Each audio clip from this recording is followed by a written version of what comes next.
Hi, my name is Stanley, and I'm the director of the documentary Quentin Blue. And before we dive into the film today, I want to give you a little bit of context for what you're about to see.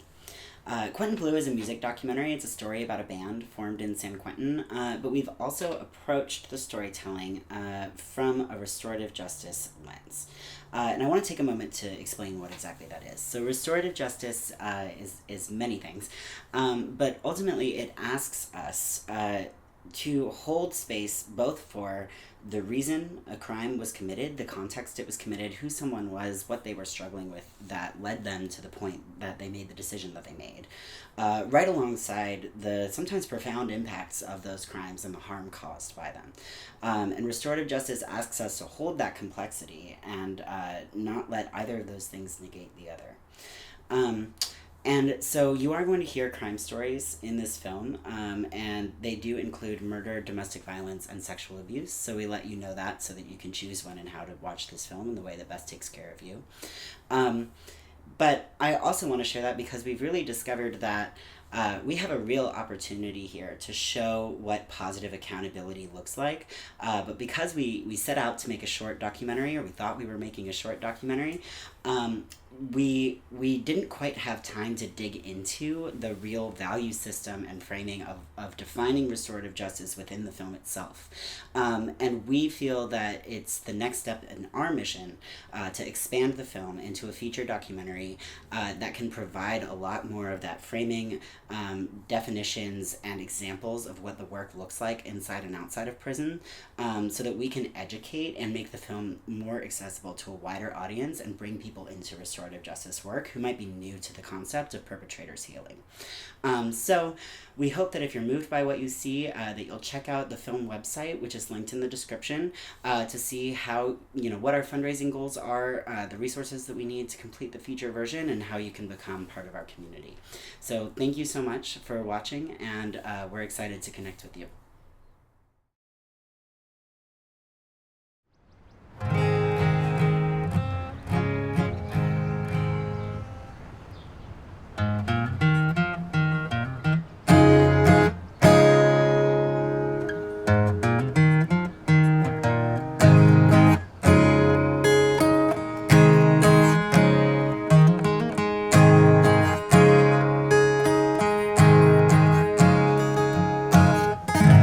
Walk down Cherrywood Lane, past the house where you grew up. Pretty much still looks the same, right down to the pink mailbox. Thinking back lately about how things might have been.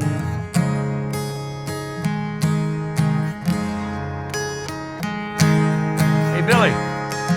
Billy, rehearsal. All right. Over the course of my incarceration, everybody in my family passed away. Everybody ready? Yeah, I think so. We're working on it, man. Waiting for you. I felt like these guys were my brothers before I left San Quentin. I figured when I left San Quentin, I would never see them again. I know. I had to drag this guy in from the yard. Music, all the way through prison, kept me alive, really. That's my weed garden. I know, we're growing weed in the backyard. Things we leave behind, we're working on, right? Yeah.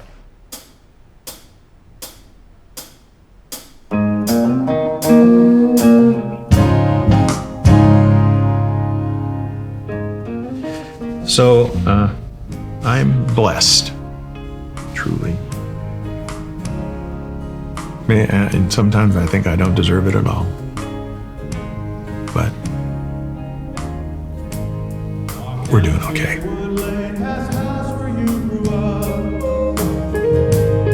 Still looks the same, right down to the pink mailbox.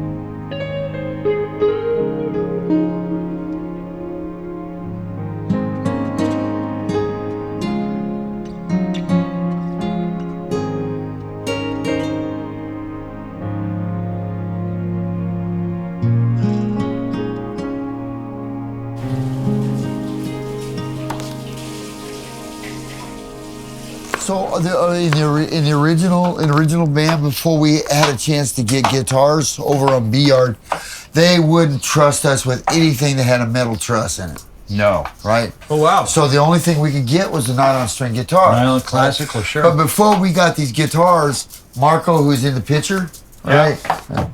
My buddy Marco, he made himself a guitar out of cardboard and strings, just to be able to practice his chords because it had been so long since he had a guitar in his hand. He came over from Old Folsom to B Yard, and he had a beautiful 12-string, right? And they made him send it home. Oh, man. See here. So I can open the... When I got to Corcoran, I couldn't get near any of the keyboards because they had shut down the arts and corrections program. Yeah. So I made a cardboard keyboard just so I could practice. Smart. There's some really great musicians in prison. Really great musicians in prison. Going to prison saps you of your self-confidence, of your self-worth, because the state has said you are guilty, you are less than, you are a convict, you are done, you are going to jail. You're going to stay there. And with a life sentence, guess what? You're likely to die there.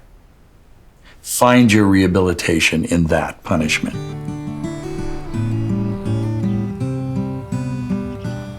Mr. No Chrisman. paparazzi on the set, man. Yeah, that's Funny Bob. Funny Bob. What's up?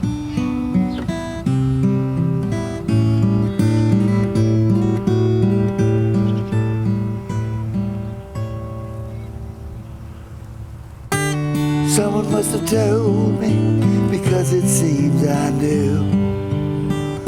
The memories are kind of grainy, come in shades of green and blue. You know, some of these guys had such talent, and Richie was a good example of somebody who, despite all the horribleness of prison and being in there for so long, his musical ability really was a source of flourishing for him. A lot of this, to me, is about building back up a self-esteem I didn't have when I was young. And working and functioning and paying my bills and doing all that good crap, you know what I'm saying? I like helping people and making amends, just being part of the community and being of service to people. That's my first picture in the CDCR. Folsom Prison. This was my last. Can you talk about the crime that took you to prison and tell us what happened? Are you ready for it? Yeah. Okay. I was complicit in the murder of my sister-in-law, Cindy Marie Morris, on a methamphetamine spree. Spun out on methamphetamine. Just came to a point where we felt we hated her enough that her life, didn't mean anything. This is what I'm telling you. Not considering how those waves were going to, in a very short time, move out and begin to affect her. I had no consciousness of that. Didn't give a flying shit. The only thing I could think of is this person is in my life and I want him out of my view, and that's it. End of problem, right? But it wasn't the end of the problem. Because as a result of that, I carry her with me for the rest of my life. Out of my sense of obligation, my sense of duty to her, right, as a person that's responsible for ending her existence. You know what? Everything I do, anything that happens to me that's positive, I reflect back and I honor her with it. And I feel like that is the best thing I could possibly do to make amends, and then encourage other people not to think that way, right? And tell them that there is hope. You don't have to do this. You don't have to act this way. Is the elevator working? It is working, but my key fob is not working. Oh, I got you. Come on.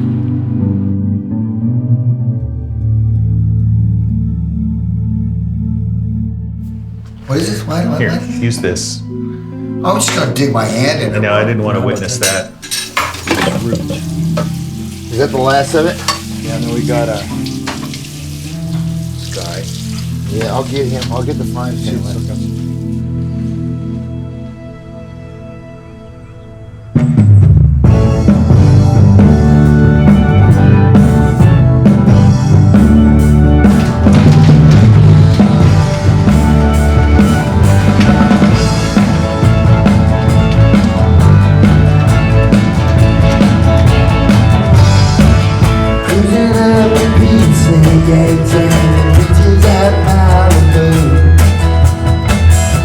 So I met Richie in 2014 at San Quentin State Prison. I had a friend of mine come and talk to me, and he said, there's a guy here you've got to meet. He's a great songwriter, he's a singer. For me, playing music is a collective thing. It's not just me by myself. It's not just about me. So I got together with Alan and Dwight on a yard one day and sat down and began to show them some of the songs that I'd written, and for whatever reason, they liked them. Now, They're good songs, Richie.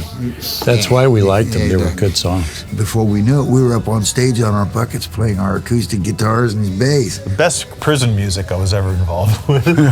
Now the best music on the street that I've ever been It involved got better when you got there. with. Oh, thank you. First week of September 2019, I had been at San Quentin for a week. I was cruising around and I stopped and I asked if I could stay and listen to the music. And of course we said, hell no. You said some inappropriate remark of some kind, I'm sure. Listening to their original music, I realized that these were the guys. They were playing at a level that I knew I could play at. They were playing original music. I was walking a group across the yard, and this music just, it just captivated us. This unique, eclectic group of guys on the yard, and they were bringing they were bringing life via their music to the lower yard. There's some people who play instruments, and there's other people who are really musicians. And so to have just a gathering of musicians really creating something funky and beautiful and enjoyable. We played with a lot of great guys over the years. Some of them still behind a wall. Kind of carry them around with us in our hearts. Come on with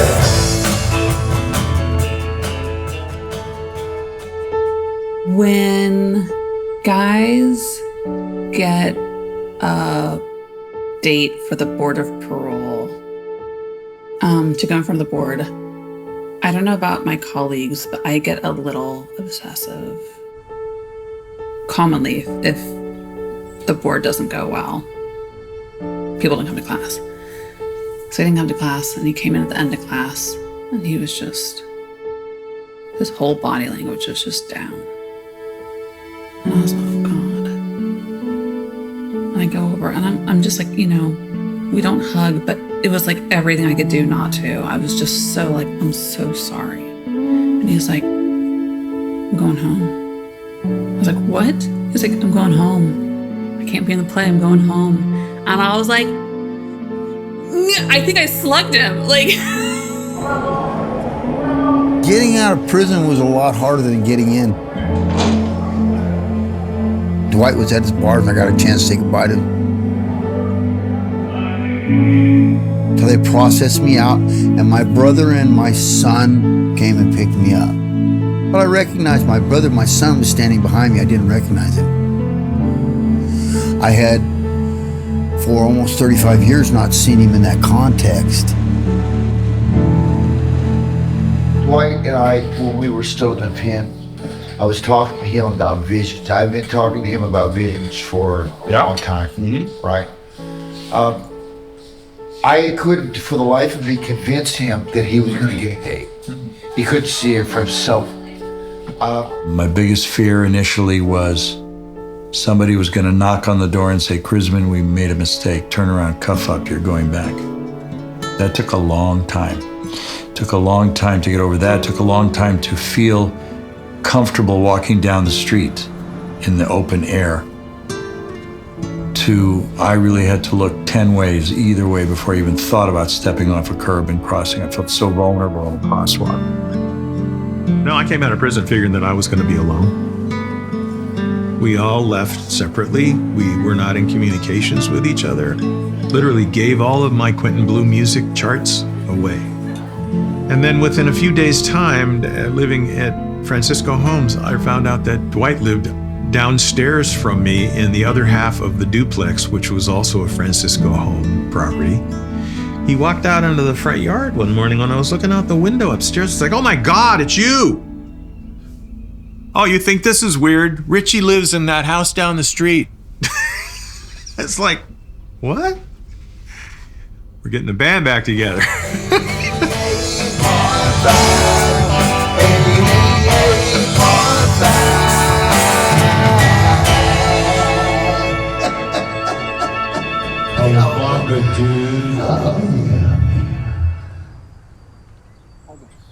It was good. It was good.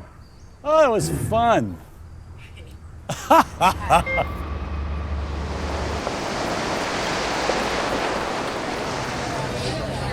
We're here at Redondo Beach, and I just talked to the waitress. There's a stage right there. Do you hire bands? What does she say? She said, yes. The name? Is that the name of the band or that? Quentin Blue. Yeah, is this the Johnny Cash reference? No, it's because we were all at San Quentin. Were all of you in jail before? That's actually a cool story, man. Yeah. All right, let me give you my contact. Switch. So that's the slip bar and eatery. Okay. In the bar there, in the restaurant. It's not a bar. It's not a bar. It's a restaurant. That because it's over. Parole is prison light. Another condition was that I could not be in any establishment that made more than half of its income from the sale of alcohol. This Ruby Street ride. Okay. So no bars, no clubs. And as a musician, it's like, what do you mean no clubs? Well, no clubs. That's exactly what that means. A whole one by myself, but not quite yet. I've been working on and off. We've been doing graduations because now it's that time of year. We've been doing graduations. My oldest son was 20 at the time. My daughter was mid-20. I think she's 25 or 26 when all this crap happened. And I went to prison. But my youngest son was 10 at the time. So I missed all that with him. And watching these kids brought up a lot of emotion.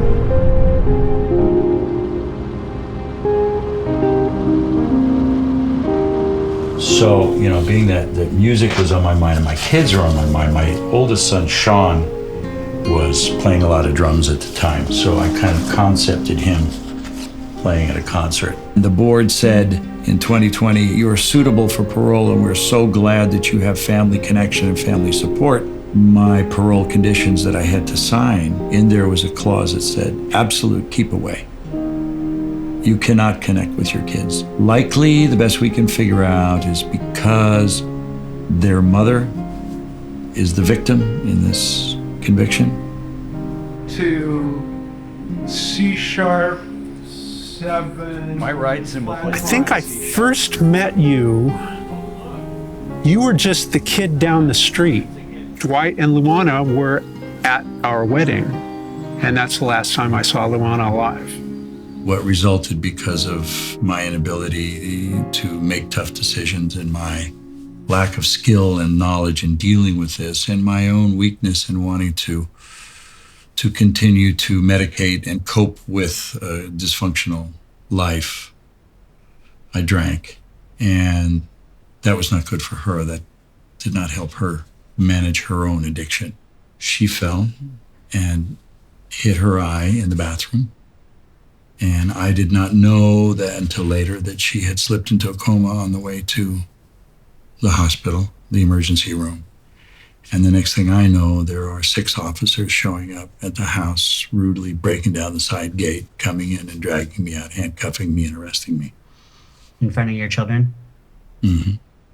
I was blamed by the police because of previous reports that she had made.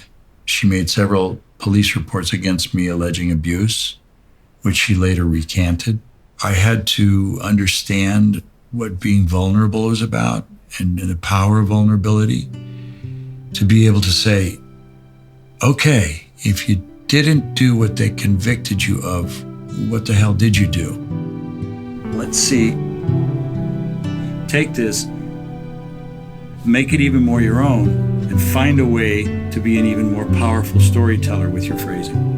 And I know you got it in you because of all the crap we've all been through. We've got that inside. Today, I can do something like that. Yes, you Go up can. there. Yes, you can. You heard it. Yeah. Say, take it easy. Oh, yeah. Here, hand it to me. I'll hold it up for you. You can see it. Happy birthday, dear Dwight and Richie. Happy birthday to you. And I have another one. When I was arrested, a great feeling of relief came over me. This is a singing bowl. This was given to me on one of my birthdays by Dwight, a good friend of mine. When I started to study Buddhism, I gotta give you 3. I became concerned that I had stolen the joy out of somebody's life. This Buddha is made out of soap, carved soap. I got married to a woman who had a son and a daughter, preteens. And they had been without a father for a very long time. And they immediately bonded to me, and I chose to sexually abuse them for a period of about 10 years. I was unable to stop this from happening. That doesn't sound reasonable, but it's true. I felt alone, and as a child, I was molested several times, one person quite often. Because I was molested and my barriers were broken, I equate, at the time, sexual intimacy as real intimacy. I know better now. Just sharing this story is an intimate moment for us. We're friends. There isn't a whole lot that's provided to you with regard to rehabilitation services for someone with a sex offense charge.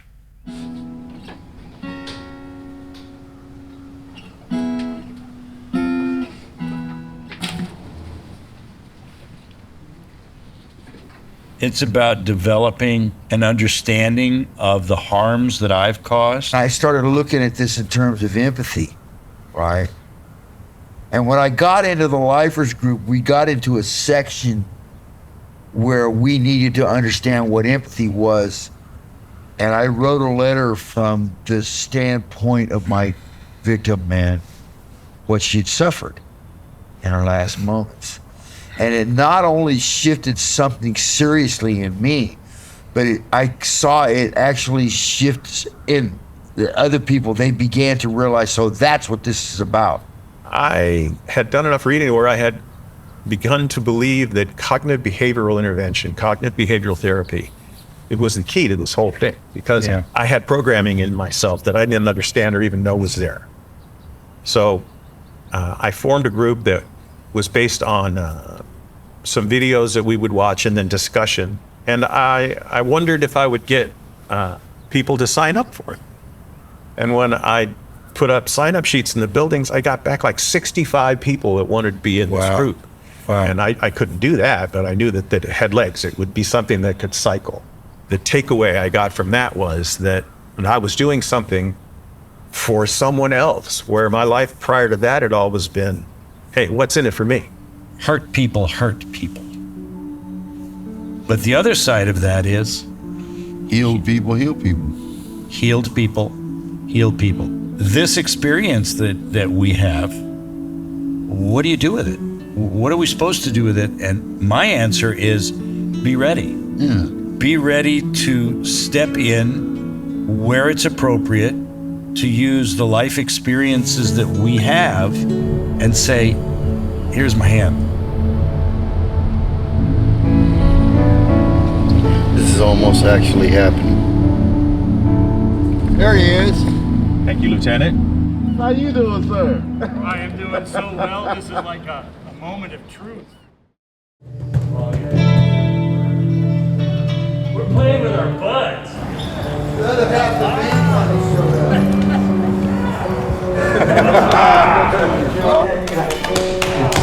Okay, sorry that I'm getting a little emotional, but that's that one. Bring it on.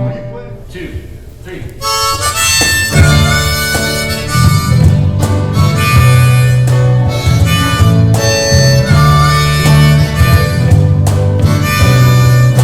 Richie was the one person that I got to play with that he lets you be you. The hard work is just trusting each other to to make something come together. Classes like AA, NA, restorative justice, these are all really important programs when it comes to reconciling what you've done, where you've been, the harms you've caused, the things you want to do to close off this aspect of your life. But when you do the arts programming, you're having a chance to step into the person you want to create for yourself. What are you doing about like retirement? Like I know me, I'm coming up with no 401k, no retirement funds, no RIA, none of that crap. Get out, you look around, you take a deep breath, and then you say, okay, this is what I need. And people are going to be there to help you. We came out here, this is where we would come and sit on buckets and play. We were all like sitting up here, like they're coming. We heard they're coming. It's just awesome that they want to come in here and do this and see us. Just because we're out there doesn't disconnect us from you.